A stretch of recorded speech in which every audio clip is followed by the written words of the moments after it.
नमस्कार, आर्या न्यूज देख रहे हैं आप। मैं हूं आपके साथ पल्लवी सिंह। रुक करेंगे इस वक्त की कुछ बड़ी खबरों की ओर।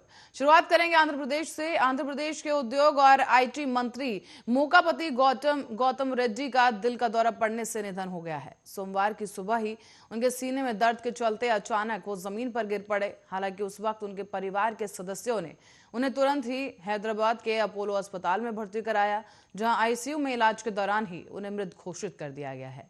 दरअसल गौतम रेड्डी नेल्लौर जिले के आत्मकूर निर्वाचन क्षेत्र से विधायक हैं और जगन कैबिनेट में मंत्री के रूप में कार्यरत थे। गौतम रेड्डी हाल ही में दुबई गए थे।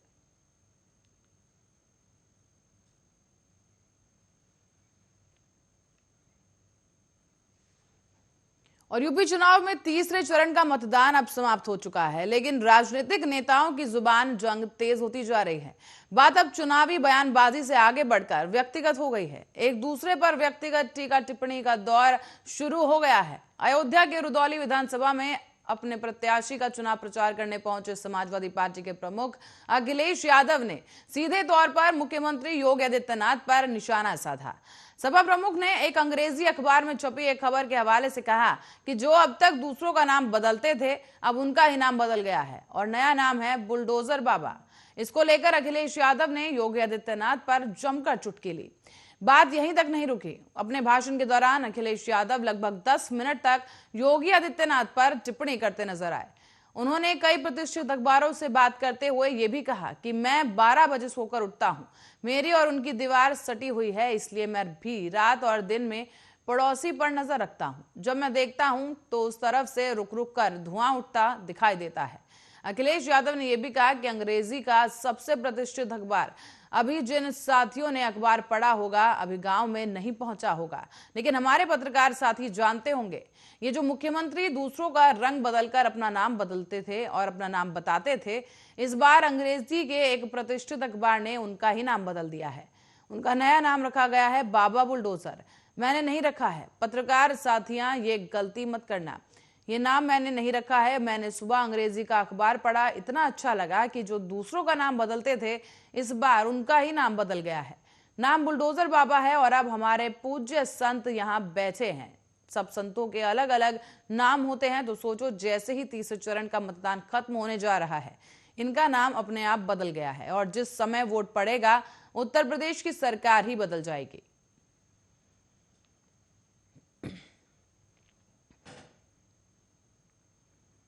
और यूपी विधानसभा के तीसरे चरण का मतदान रविवार को खत्म हुआ है। तीसरे चरण में कुल 61% मतदान किया गया और इससे पहले 2017 के चुनाव की बात करें तो इस दौरान इन 59 सीटों पर 62.21% वोटिंग हुई थी। लेकिन इस लिहाज से देखा जाए तो इस बार वोटिंग में 1.21% की गिरावट आई है। अब अगर एक और चुनाव पीछे जाएं तो 2012 में इन्हीं 59 सीटों पर 59.79% मतदान हुआ था, यानी कि 2017 में वोटिंग में 2.42% का इजाफा हुआ, जबकि इसके 5 साल बाद इस बार फिर से गिरावट देखी गई। यूपी में पहले फेज में वेस्टर्न यूपी की 58 सीटों पर मतदान हुआ था। इस दौरान 62.4% वोटिंग हुई थी। 2017 से इसकी तुलना करें तो तब तक इन 58 सीटों पर करीब 63.75% मतदान हुआ था, यानी इस बार 1.2% की गिरावट आई है। 2012 में वेस्टर्न यूपी की 58 सीटों पर 61.03% मतदान हुआ था। मतलब यह है कि 2017 में करीब 2% वोटिंग बढ़ी। यूपी विधानसभा चुनाव 2022 के दूसरे चरण की बात की जाए तो करीब 55 सीटों पर 64.42% मतदान हुआ। 2017 में इन 55 सीटों पर 65.53% वोटिंग की गई थी और पिछले चुनाव की तुलना में यह करीब 1.1% कम है। 2012 में इन 55 सीटों पर ही 65.17% वोटिंग हुई थी, यानी कि 2017 में मतदान में करीब 0.36% की बढ़ोतरी हुई है।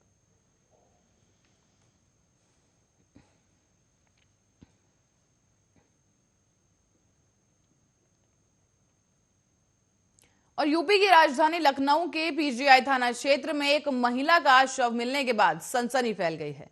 पुलिस ने जब पड़ताल की तो जानकारी सामने आई कि शव महिला कांस्टेबल रुचि सिंह का है। इसके बाद पुलिस हरकत में आ गई और पुलिस का यह कहना है कि यह मामला प्रेम प्रसंग का है। फेसबुक के जरिए महिला कांस्टेबल की दोस्ती नायब तहसीलदार से हुई और इस दौरान पुलिस इस केस में कड़ियां जोड़ते हुए गुत्थी सुलझाने में लगी हुई है। जानकारी के मुताबिक महिला कांस्टेबल बीते 13 फरवरी से ड्यूटी पर नहीं पहुंची थी। इसके बाद महिला सिपाही के साथियों ने उससे संपर्क करने की कोशिश की, लेकिन रुचि सिंह का फोन लगातार स्विच्ड ऑफ आ रहा था। इसी के बाद साथियों ने मुकदमा दर्ज करवाया। बता दें कि महिला कांस्टेबल का शव काली माता इलाके के नाले में मिला है। इसकी सूचना पर लखनऊ के पीजीआई थाने की पुलिस ने सुशांत गोल्फ थाना को दी है ये सूचना, और इसके बाद ही कांस्टेबल रुचि सिंह के साथ काम करने वाले साथी मौके पर पहुंचे तो उन्होंने शव की शिनाख्त की। इसी के साथ ही आपको बताते चलें कि पुलिस ने बिजनौर में महिला कांस्टेबल के परिजनों को सूचित किया है। इस मामले में आरोपी नायब तहसीलदार को हिरासत में लेकर पूछताछ भी की जा रही है।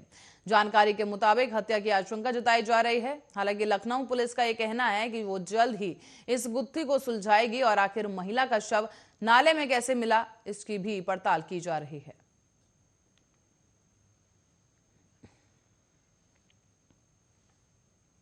और यूपी के कौशाम्बी में सिराथू विधानसभा के सैनी स्थित कृषि मैदान में भारतीय जनता पार्टी के कार्यकर्ता महासंगम कार्यक्रम का आयोजन किया गया। कार्यकर्ता महासंगम आयोजन में उत्तर प्रदेश के डिप्टी सीएम और सिराथू विधानसभा से प्रत्याशी केशव प्रसाद मौर्य और राज्य फिल्म विकास परिषद के चेयरमैन और हास्य कलाकार राजू श्रीवास्तव भी शामिल हुए। इस मंच को संभालते हुए कॉमेडियन राजू श्रीवास्तव ने पहले ही उपस्थित जन समुदाय को गुदगुदाने का काम शुरू किया है। इसी के बाद बीच बीच में उन्होंने बीजेपी के प्रत्याशियों के लिए जनता से वोट की भी मांग की। साथ ही आपको बताते चलें कि बीजेपी द्वारा कराए गए विकास कार्यों का भी बखान किया गया इस कार्यक्रम में, और राजू श्रीवास्तव ने कॉमेडियन अंदाज में कांग्रेस अध्यक्ष राहुल गांधी और यूपी विधानसभा प्रभारी प्रियंका गांधी पर चुटकी ली। डिप्टी सीएम केशव प्रसाद मौर्य ने कहा कि सिराथू की चर्चा सिराथू में ही नहीं अब पूरे प्रदेश में होने लगी है। सिराथू वीआईपी सीट मानी जा रही है। मुझे चुनाव लड़ने का अवसर मिला तो मेरी जन्मभूमि सिराथू से ही मिला है। मैंने कभी आप लोगों का सर झुकने नहीं दिया और मुझे विश्वास है कि आप भी मेरा सिर झुकने नहीं देंगे। उन्होंने ये कहा कि 5 सालों तक जो आपने देखा वो सिर्फ ट्रेलर था, पूरी पिक्चर अभी बाकी है। बीजेपी के घोषणा पत्र के बारे में बताते हुए उन्होंने कहा है कि सिराथू में हर घर से एक व्यक्ति को रोजगार दिया जाएगा।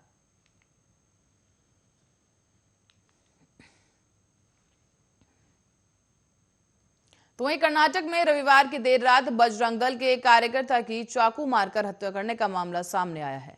दरअसल कल कर्नाटक के शिवमोगा जिले में 26 साल के बजरंग दल कार्यकर्ता की हत्या होने के बाद तनाव और भी ज्यादा बढ़ गया है।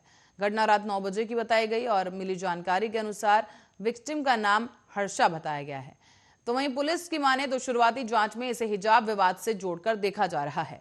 जांच के दौरान पता चला कि हर्षा ने हाल ही में अपने फेसबुक प्रोफाइल पर हिजाब के खिलाफ और भगवा शॉल के समर्थन में एक पोस्ट लिखा था। इस घटना पर कर्नाटक के गृह मंत्री अरागा ज्ञानेंद्र ने कहा है कि 4-5 युवकों के एक समूह ने एक 26 साल की युवक की हत्या कर दी। मुझे नहीं पता कि इस हत्या के पीछे किसी संगठन का हाथ है, लेकिन फिलहाल शिवमोगा में कानून व्यवस्था की स्थिति नियंत्रण में रखने के लिए एहतियात के तौर पर शहर के सभी स्कूल और कॉलेज को 2 दिनों के लिए बंद कर दिया गया है। अब आपको बता दें कि हिजाब विवाद कर्नाटक के उडुपी से शुरू होकर अब पूरे देश में फैल चुका है। सोशल मीडिया से लेकर सड़क तक कई बड़े नेता से लेकर आम जनता तक इस विवाद पर अपनी राय रख रहे हैं। तो वहीं दूसरी तरफ हिजाब विवाद के शुरू होने के साथ ही अब बजरंग दल भी इस मामले में काफी एक्टिव हो गया है। लगातार सोशल मीडिया समेत सभी जगह शिक्षण संस्थानों में हिजाब न पहनने का समर्थन किया जा रहा है। ऐसे में हर्षा की लिखी गई पोस्ट और इस घटना को आपस में जोड़ के भी देखा जा रहा है।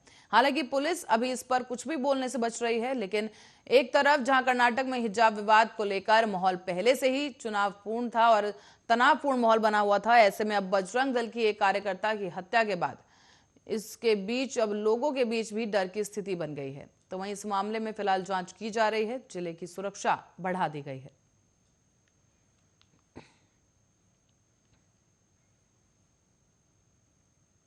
और राष्ट्रीय जनता दल के सुप्रीमो और बिहार के पूर्व मुख्यमंत्री लालू प्रसाद यादव के लिए आज का दिन काफी अहम होने वाला है। आपको बता दें कि डोरंडा चारा घोटाला केस में रांची की सीबीआई की विशेष अदालत सजा सुनाएगी।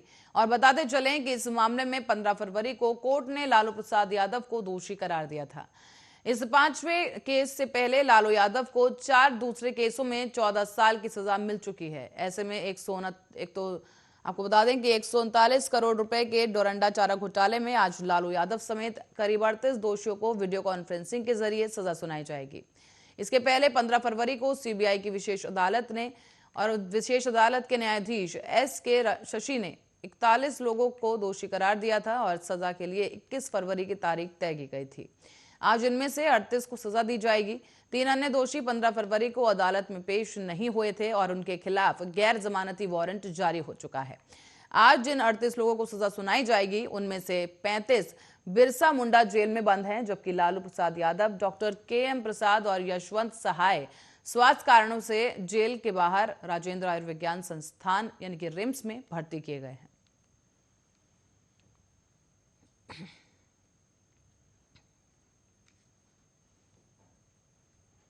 और जम्मू कश्मीर में कोरोना के मामलों में गिरावट देखते हुए हालात सामान्य हो रहे हैं। इसी के चलते एक बार फिर से स्कूल और कॉलेज खोल दिए गए हैं और गौरतलब है कि 9वीं से 12वीं तक के स्कूलों को फिजिकल मोड में खोले जाने के बाद आज से 8वीं तक के स्कूल भी फिर से खोल दिए गए हैं। इसी के साथ ही तकरीबन 2 सालों के बाद 8वीं तक के समर जोन के बच्चे स्कूल जाने के लिए तैयार हैं। गौरतलब है कि कोविड के चलते 2 साल से बंद 8वीं तक के स्कूलों में आज से ऑफलाइन शिक्षा शुरू हो गई है। तो वहीं स्कूल शिक्षा विभाग द्वारा छात्रों की सुरक्षा को देखते हुए कोविड प्रोटोकॉल का पालन अनिवार्य बताया गया। स्कूल शिक्षा विभाग द्वारा इसी के मद्देनजर कई दिशा निर्देश भी जारी किए गए। तो वहीं स्कूल शिक्षा विभाग के प्रमुख सचिव BK सिंह ने कहा है कि कक्षा 9वीं से 12वीं तक के स्कूल 14 फरवरी से खोले जा चुके हैं। स्कूलों में अब बच्चों की संख्या बढ़ रही है, तो वहीं सोमवार से 8वीं तक की कक्षा के बच्चे 2 साल बाद स्कूल आ रहे हैं। इसे लेकर दिशा निर्देश पहले ही जारी कर दिए गए और स्कूलों को कोविड नियमों का पालन करना अनिवार्य किया गया है, जिनका पालन स्कूलों द्वारा किया जाना अनिवार्य होगा।